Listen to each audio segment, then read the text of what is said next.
Today we're breaking down Sketchar, and if you want to build an app that actually teaches people, has advanced features, and optimizes for monetization, then this one's for you. Welcome to episode 74 of the App Breakdown. Sketchar promises to teach its users how to draw with basically daily activities, and you can see here they have a ton of users, more than 12 million downloads according to them, and some advanced features like AR. So I've downloaded the app and explored it for like 2 minutes before this recording. So let's go in and I'll show it to you from the beginning. We get started with a very nice landing screen here with drawings passing by. You're able to draw anything you want. Nice little affirmation. And right here they say 11 million happy customers. So before they said 12 million, one of the two is a lie. Let's go start. Very nice transition, like very smooth transition from the previous screen to this one. Now they ask to track. I usually just say no. Ask app not to track. And judging by the loading bar at the top, it seems like we're going to have a long onboarding here. We have some cool illustrations and animations. I mean, it's a drawing app. If you didn't have that, there wouldn't be much credibility. Please answer a few questions to complement your plan. Okay, so they're going to go through the standard onboarding style of making you give value to the app and then basically try to upsell you. Why do you want to draw? I want to switch focus after work or drawing, express myself through art. Let's go. Continue. They have this nice transition between questions that I appreciate. Here are the 3 main things you can achieve in 3 months. Okay, so here's the value of the app long-term and why you should keep it for 3 months. That's the reframing. Which part of drawing do you want to improve? I'm just gonna go create more realistic app. What do you want to do? We help you do that. Notice how they do that transition here. Now again, we're gonna say we know totally zero. They tell you we can help you with that. I'm really liking the kind of onboarding that they're doing here because it's not just the standard boring questionnaire. It's more like problem solution, problem solution, problem solution. So it adds a little bit of flair to it. I like it. What do you want to draw most? Okay, I'm gonna say tech and casual. Nice little selectors here. I like them. What do you want to draw on? Paper and iPhone. Oh, they introduce one of their features with a video. So that's pretty cool, and say patented technology for some reason. Like, it's AR, guys, let's get real. If you have a patent, it's probably not a very valuable one. In what ways are you comfortable sharing? Oh, are they gonna optimize my sharing flows after drawing based on this? I hope so. Let's say post on social media and see what happens later. Turn on notifications. Okay. And we have what is a quite terrible notification prompt, because they gave us the introduction to why notifications are valuable. That part is amazing. But now they're showing us the classic fake prompt, but not doing it properly by allowing us to click here. They want me to click on the other button, which basically defeats the purpose of the fake notification prompt. So in this case, I'm just gonna say not now and no feedback. Okay, I can draw better. So they're giving me some kind of testimonial. I'm gonna say this testimonial feels extremely fake, so it doesn't actually add anything for me. Let's hit continue. Okay, we have more questions. So there's a lot here. We're gonna say doodle, continue. Next step. Okay, now they're creating my learning plan. So basically they're taking in the information that I said during this onboarding and tailoring my experience inside of the app. Actually, I've come to like more this type of onboarding experience than I did previously. Okay, they have the overview of the course, continue, and now we see the paywall. So they have annual and weekly, which is now the standard for subscription apps, is to weekly and annually.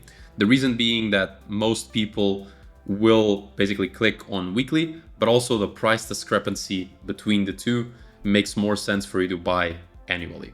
So yeah, this actually makes a lot of money to apps. I'm not mad about it. Apps exist to make money, most of them. So if they can make more money, then still give value to users, then that's fair game. In this case, let's skip the paywall to see what it looks like. Oh, seems like we have our first promotion. And it's a promotion that only lasts 2 minutes, so the urgency here is great. And the paywall of this promotion looks completely different from anything we've seen up to this point. Let's just skip, see if there's another one. Okay, no. But on the homepage, the first thing I'm noticing is that there are 2 separate buttons to upgrade. We have the upgrade up top, and then we have this little banner at the bottom that almost reminds me of AliExpress and like the banners that they have everywhere, reminding me that I have my last chance to get however many % off it was. And if I tap that, it brings us back to the paywall.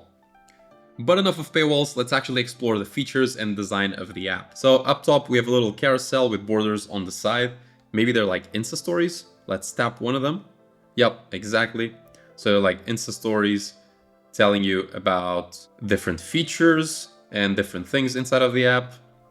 It's just a format. Honestly, I don't love when apps do this style of like Insta story thing, because realistically as a user, I am never gonna click through these and actually enjoy them. So I don't like when apps mindlessly integrate this type of format. Anyway, below that, we have photo as a reference in Canvas. So I'm guessing this is to create something new.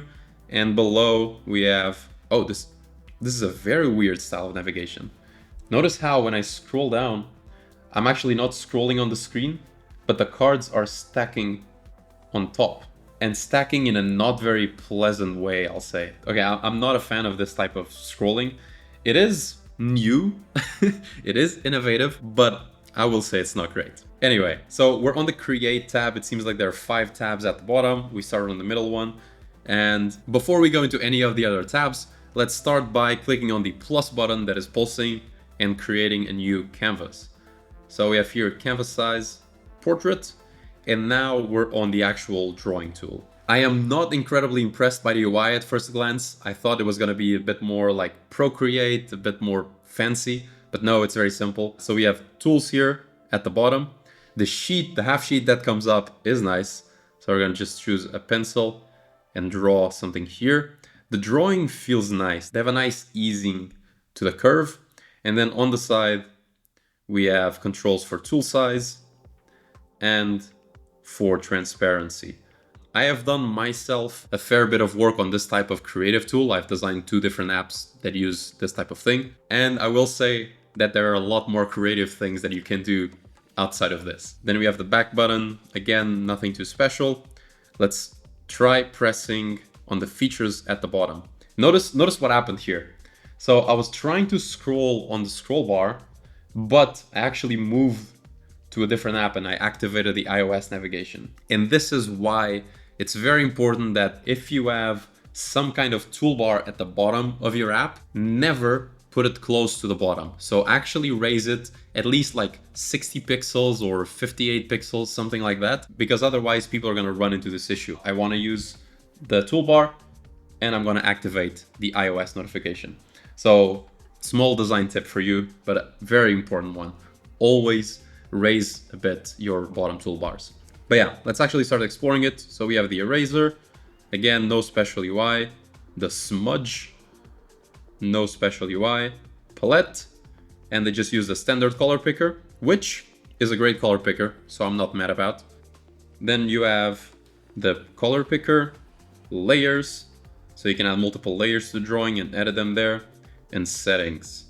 This half sheet looks good. Their half sheets are cool. There's also an add button. Let's see what that does.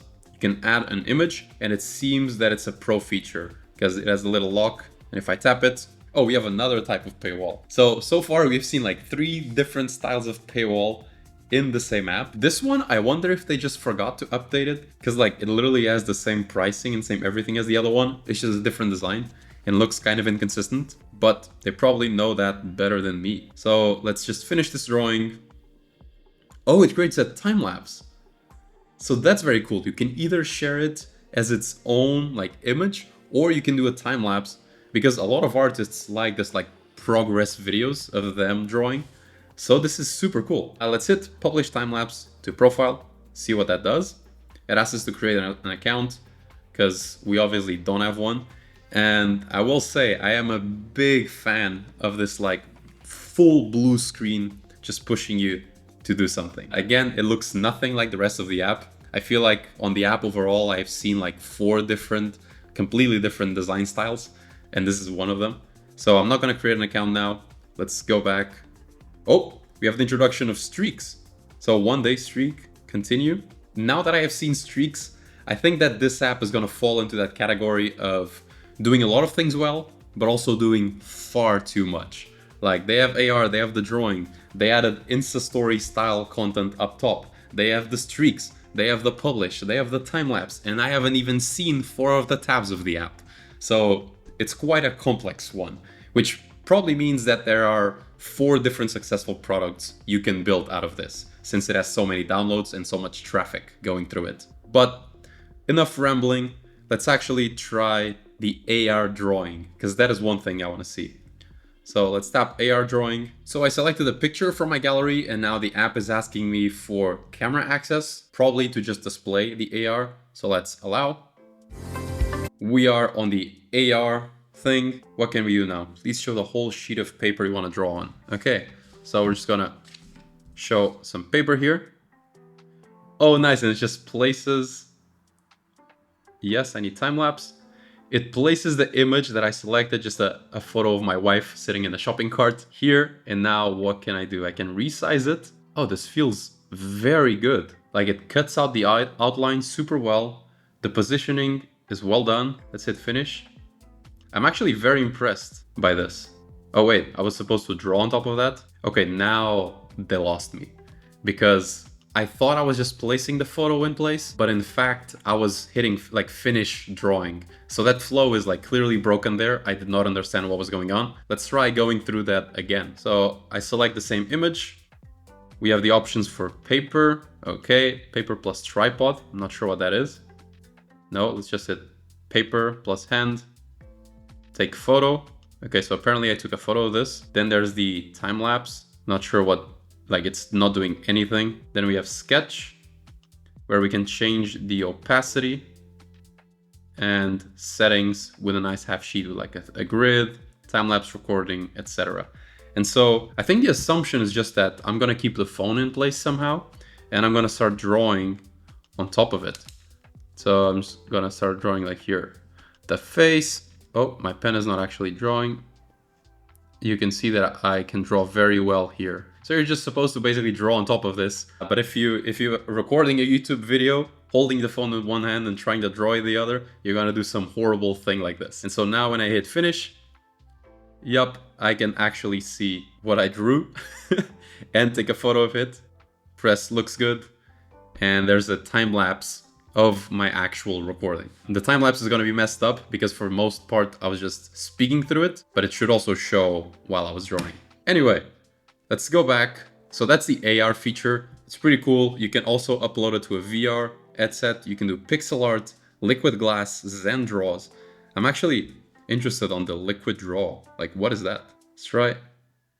Oh, so it's just like a funky version of drawing with some better lines. Okay. Yeah, it's just a cool effect. To be honest, this is the type of feature that is now completely separate from the other types of drawing, but could just be like a toggle or a brush or an option in the regular drawing thing. This is what Procreate and other apps do, and I feel like it's much better than to have a completely disjointed way to draw. So simplification matters a lot. Let's go back, exit the liquid drawing. Then at the bottom we have some templates here. If we tap through those, just like some pro things. Again, not a fan of this stacking scrolling. It does look cool when you're scrolling fast, but there's really no point to it. Let's go back and actually explore one of the other tabs of the app. Let's go into the first one, which is challenge. On the challenge tab, it seems like we have 3 different challenges. I was expecting to see some kind of leaderboard, but it's not the case. So we have design your reality. This is also what we were tapping on the Insta stories about. Then draw your face. If I tap that, oh, nice little card transition with a card expanding. Not the smoothest, not the best animation, but still a very nice touch. Cool, we have leaderboards inside it here. So this is more like what I was expecting, where we can see the top 3 players and their drawings. Very cool. And then we also have the drawings that people have done for this challenge. It is pretty wholesome. So we have the latest and also the most liked. These are the ones that show up on the leaderboards. Pretty cool, and I also get to like them. So tapping like here.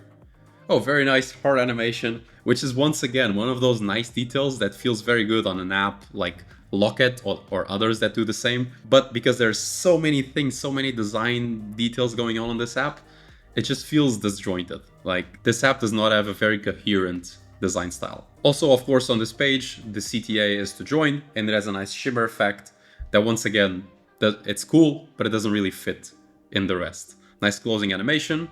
Let's go into the second tab, collab. So for collab, there's a hot today of something that is not really loading. It seems like it's a live stream. Wait, what the heck? This app has live streams? Okay, let's tap into this. I'm actually gonna sign up now because I wanna know what the live streams are. So I'm just gonna sign in with Apple here, my blurred email. Okay, and we're entering a live stream. I have no idea what I'm about to look at. Let's click join, agree and join. Am I gonna be drawing with them? Wait, am I drawing live with someone else? Because that would be very cool, but also very unexpected. So let's do. Okay, so it seems like I'm drawing on the same board as someone else. And I'm not gonna do much here because I don't want to ruin their drawing. And there is no back button, so that kind of sucks. I cannot undo the shitty thing that I did. But at the top, we have the person. So we're designing now with the René Magritte, and we can invite other people. So there's the standard share sheet here, or also share the results. Once again, like live drawing with other people is an exceptional feature, but one that I did not expect to see here, especially as buried as this is. And it's obviously not very used because there's only like a few rooms and most of them have 0 or max 1 person in them. So this feature is clearly not used. Then we have collabs. So what are collabs? Can I join this collab? Let's just go join. Okay, am I also drawing with someone else now, but not live? Like, what is happening here? Finish? Yeah? Yeah, okay, so some of the flows on this app, honestly, are not amazing because I'm just lost. Like, there are so many things that I'm just lost very often. So let's get out of this collab tab and go into learn. The paywall, again, can I go and learn it all? Yes, I'm still in the learn tab. So here we have draw today. So it's like drawing of the day. Very cool, like daily challenge. We have courses. If I tap on those, cool. I can just see like different courses for things. We have specific lessons. Okay. And then we also have the unlock all course, which of course goes to the paywall. So last but not least, we have the explore tab where there are a bunch of things. So we have the leaders of this week for kicks. This is one of the challenges that we saw. Then we have what seems like the profile of the week or the drawing of the week. We have categories, art challenge archives, and then a nice fat entry point to the paywall. So again, not much to see here. It seems more like an archive than a explore type of thing. One thing that we have not seen at all yet is on the top right, the profile. So I'm gonna tap that. Oh, the profile looks, once again, very good, very cool, but very disjointed from the rest of the app. It's like a completely different design language. And we have some nice stars at the top. If I tap that, oh, it's just like micro purchases. So on top of the subscription, you have micro purchases to buy things. If I tap one of them, it's probably just gonna give me the Apple Pay. Yep, great type of monetization. So let's leave. I have no idea why stars are valuable or I would wanna buy them, but they do exist there. Then we have the creativity score, challenges joined, and the portfolio of things that I've done. Okay, so the profile can be quite cool. Let's try getting in on someone else's profile. For example, we have this person here, probably has a great profile. We can give them a star. Yep. Okay, so you get stars to give them away. And then we see the person's drawings. We're able to like them. And when we are inside the drawings, we can swipe up to see the next one. And the reason I know that, it's because they did that animation at the bottom, which is a very nice way to teach users things with just movement of the screen in general. I'm noticing there's also a toggle on the bottom right, which I have no idea what it does. Oh, it switches from photo to video. Oh yeah, I'm seeing the time lapse of them drawing. It's not obvious at all what the toggle is. So that's one thing to make better. So taking a step back here, I'm gonna go into the home screen and round it up by saying that one very important lesson from this app to me personally is that if you have an app that does 100 different very cool things, you have basically two options. Either you choose which of the 100 are worth keeping and keep only those because the rest is just noise. Like we saw, nobody's using the rooms, and I'm guessing other features are the same thing. The metrics will tell. So you either choose what stays or you keep all of them, but you make them very coherent in the design language, which this app does not do a good job at. So what I think they do extremely well is just being able to come up with cool features and actually integrate joy into little details like the stars and the hearts and the different types of paywalls and banners that they did. Those are very cool.